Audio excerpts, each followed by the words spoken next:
اهلا بيكم. النهارده في مطبخ ليليان هنعمل مع بعض الدوناتس الجميله دي. انا هنا معايا 630 جرام من دقيق المخبوزات. انا هكتب لكم المقادير كلها تحت الفيديو بالجرام وبالكوبايه.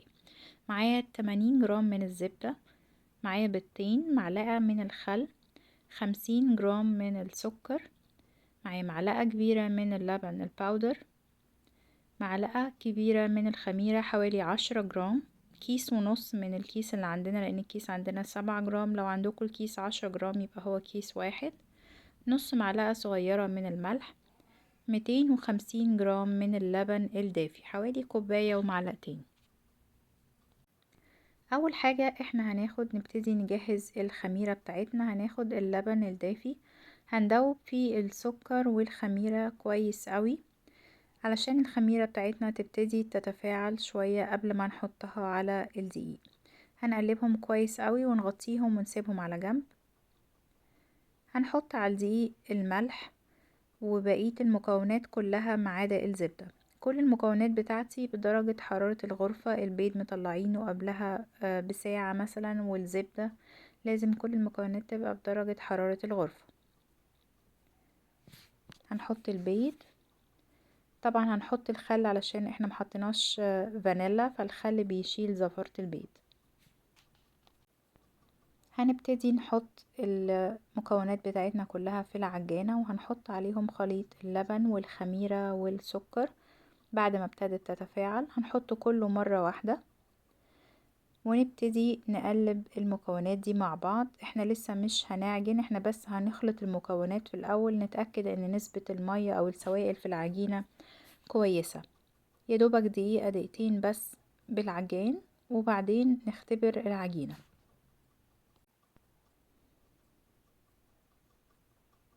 انا حسيت ان العجينة لسه محتاجة نسبة سوائل، فانا هزود بالظبط معلقة او معلقة وشوية من اللبن. واحنا بنحط السوائل نحط بالراحة وبالتدريج علشان ما نضطرش ان احنا نكون زودنا المية مرة واحدة وبعد كده نرجع نحط دقيق والوصفة تتغير مننا. كده كانت نسبة السوائل بقت كفاية. طبعا احنا لسه العجينة ما اتعجنتش خالص. في المرحلة دي هننزل بكمية الزبدة الطرية كلها وهنبتدي نعجن العجينة حوالي من 7 ل10 دقايق. دي اهم مرحلة في عجينة الدونات، لازم تتعجن كويس اوي. لازم العجينة توصل انها تكون شكلها عجينة ناعمة وبتمط وطرية. بعد ما حطينا الزبدة زي ما انتوا شايفين العجينة شكلها باظ وفك، ده لازم هتعدي بالمرحلة دي، ما تخافوش. هي هتقعد تعجن نفسها تلم كل البهدلة اللي في البول دي تاني وتنضف البول. خليها تتعجن وقت كفاية. بس مش معنى انها نضفت البولة بتاعتنا كده يبقى احنا خلاص العجينة اتعجنت كويس. لا، احنا لازم كل شوية نبص على العجينة. زي ما انتوا شايفين لسه شكلها خشن ومش مش ناعمة وبتتقطع. لازم نعجنها تاني كل شوية، نوقف ونختبر لغاية ما نوصل زي ما قلتلكوا العجينة تبقى طرية وناعمة جدا، ولما بنشدها تبقى بتمط. بعد 10 دقايق وصلنا للمرحلة اللي احنا عايزينها. زي ما انتوا شايفين العجينة جميلة جدا وناعمة خالص. انا هبتدي اشيلها من العجان، يدوب هلمها بايدي. هحط عليها معلقة زيت واحدة بس كده على وش العجينة علشان ما تنشفش، وبعد كده هنرجعها تاني في البولة ونغطيها ونسيبها تخمر لغاية ما يتضاعف حجمها. الدوناتس من المخبوزات اللي بتتخمر على مرتين، فلازم نخمرها كويس. هنا العجينة كانت خمرت زي ما انتوا شايفين. هنخرج كل الهواء منها ونبتدي نقسم العجينة. انا بحب ان انا اوزن العجينة كلها الاول مرة واحدة وبعد كده اقسمها عشان اعرف اقسمها تبقى القطع كلها قد بعض. ده بيساعدني وانا بسوي الدوناتس، التسوية بتبقى واحدة وكمان شكلهم بيبقى حلو لما كلهم يبقوا قد بعض. انا هقسم العجينة على 16 قطعة. المفروض ان الدوناتس بيبقى وزنها ما بين 60 ل70 جرام علشان ما تبقاش صغيرة قوي ولا كبيرة قوي. طبعا احنا لازم نحط في اعتبارنا ان لسه بعد ما نقطع الدونات هتخمر مرة تاني، فوزن اللي هو من 60 ل70 جرام ده بيبقى مناسب قوي لقطعة الدونات. انتوا لو ما عندكوش ميزان او مش حابين تعملوا الخطوة دي براحتكم، هي بس بتخلي كل القطع بتاعتنا قد بعض وبتسهل علينا في التسوية، كلهم بياخدوا نفس الوقت. بعد ما كملنا تقطيع ال16 قطعة انا هبتدي اتأكد بس ان الوزن بتاعي كله 70 جرام. لو في حاجة ازيد حاجة بسيطة او اقل انا هبتدي اظبطهم قبل ما ابتدي اكورهم واشيلهم عشان نبتدي نشكلهم. لو زي ما قلت لكم مش حابين تعملوا الخطوة دي يبقى هتبتدوا على طول تكوروا الكور.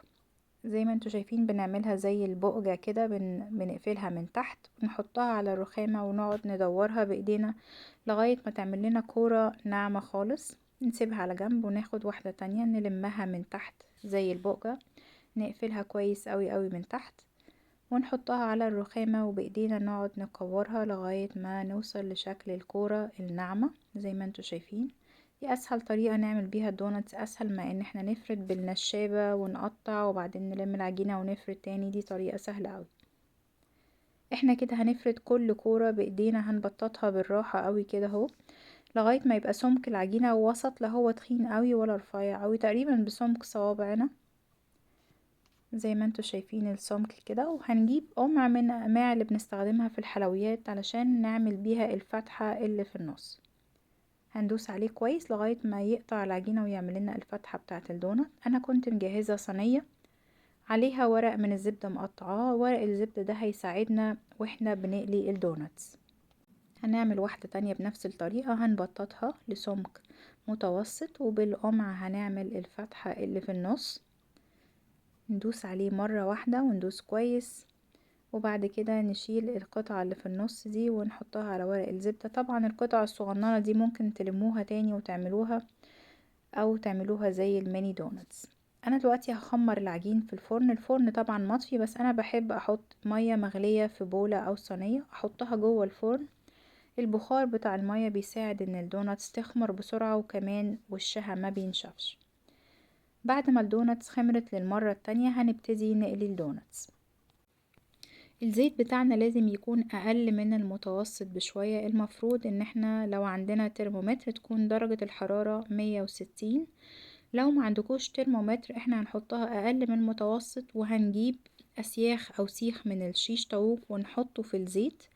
اول ما نبتدي نلاقي فقاقيع صغيرة ابتدت تتكون حوالين السيخ هي دي درجة الحرارة اللي احنا عايزينها. مهم ان احنا نحافظ على درجة الحرارة دايما ما تعلاش عن كده علشان لو عليت الدونات هتحمر بسرعة ومش هتستوي من جوه، ولو هي اقل من كده الدونات هتشرب زيت.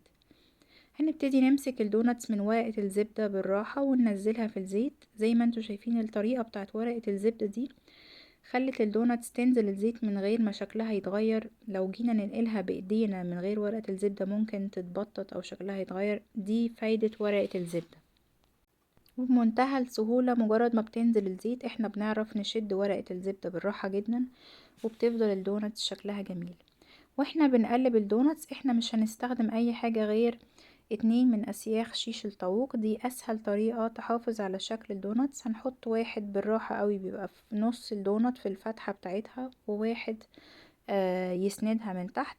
هتلاقوا الموضوع بسيط جدا زي ما انتوا هتشوفوا. هقلب كده بالراحة هيحافظ على شكل الدوناتس وسهل قوي في التقليب. المفروض انها ما بتاخدش اكتر من دقيقة او نص دقيقتين على كل ناحية. خلوا بالكم من التسوية بتاعت الدونات. لازم ناخد بالنا ان الزيت ما يعلاش علشان ما تتحرقش ولا الزيت يهدى منكم قوي زي ما قلنا علشان ما تشربش زيت. لازم تطلع خفيفة وهشة. ولازم نلاقي الخط الابيض اللي في النص ده علامة من علامات نجاح الدوناتس. انا هكمل قلي بقية الدوناتس بنفس الطريقة. زي ما انتوا شايفين طالعة كلها لونها جميل وفيها الخط الابيض اللي في النص هنسيبها تبرد خالص وبعدين نبتدي نزوقها. انا هنا سيحت شوكولاتة بيضة وشوكولاتة دارك في الميكروويف وهبتدي احط الدونات بتاعتي في الشوكولاتة وممكن بمعلقة كده تظبطوا شكل الشوكولاتة عليها علشان تبقى مغطية كل الوش بتاعها زي ما تحبوا. وهنحط بقى اشكال كتيرة قوي وطرق للتزيين. طبعا انتوا اعملوا اللي انتوا بتحبوه واللي موجود عنكم. انا حبيت اوريكم افكار كتيرة وكمان بحب اعمل الحاجات اللي احنا بنحبها في البيت. انا على 2 من الشوكولاتة البيضاء هحط لوز محمص ومعاهم جوز هند محمص. الطعم ده مع الشوكولاتة البيضة بيبقى شبه طعم الشوكولاتة الرافاييل والبندق اللوز والجوز الهند مع الشوكولاتة البيضة بيبقى جميل قوي. على الاتنين التانيين انا هجيب شوية من الشوكولاتة الدارك، حطيتهم في كيس وهبتدي اعمل فتحة في الكيس، وهعمل خطوط رفيعة زي الوردة كده زي ما انتوا شايفين. ده شكل تاني. طبعا الوقت دوت ممكن لو عندكم ولاد بيحبوا يدخلوا المطبخ، دي هتبقى حاجة مسلية اوي ان انتوا تعملوها سوا. انا هبتدي ازود هنا حبة من الاوريو، البسكوت الاوريو انا كسرته وحطيته فوق الشوكولاتة البيضة، وهعمل مجموعة تانية من الدوناتس من الشوكولاتة الدارك. وتقدروا تحطوا التوبينجز اللي انتوا بتحبوها، كل الأطعمة. ممكن شوكولاتة، في ناس بتحب تعمل خليط السكر الباودر مع لبن، او سكر باودر مع كاكاو ولبن بدل الشوكولاتة، زي ما تحبوا انتوا اعملوا اللي موجود عندكم. انا حطيت هنا بندق مجروش على الشوكولاتة الدارك، وهنا انا هعمل خطوط من الشوكولاتة البيضاء على اللي اتغطيتهم بشوكولاتة دارك. ده الشكل الكلاسيك بتاع الدونات، برضو بيبقى جميل قوي ولذيذ وسهل خالص. هحط على اتنين منهم حبة من البسكوت الاوريو، برضو زي ما قلتلكوا اللي مش بتحبوه ما تحطوهوش او ما تعملوهوش. انا عندي بيحبوا الطعم ده قوي، الاوريو بيبقى طعمه جميل وبيخلي الدونات كده مقرمشة من فوق وطرية من جوه، جربوها يعجبكم. هنا حطيت حبة من بسكوت اللوتس كسرته، حطيته فوق واحدة كمان، وجبت معلقة من زبدة الفستق او كريمة الفستق، حطيت عليها نقطتين زيت كده بس عشان اخففها شوية، وحطيتها بالمعلقة على الدونات. لونها بيبقى جميل قوي. وهحط عليها حبة من الفستق المجروش زي ما انتوا شايفين. اشكال كتيرة قوي، ممكن تعملوا اي حاجة موجودة عندكم في البيت هتطلع جميلة. انا كده خلصت كل الكمية الدوناتس، يا رب تكون عجبتكم، وما تنسوش تعملوا لايك وسبسكرايب للقناة، واشوفكم في وصفة تانية.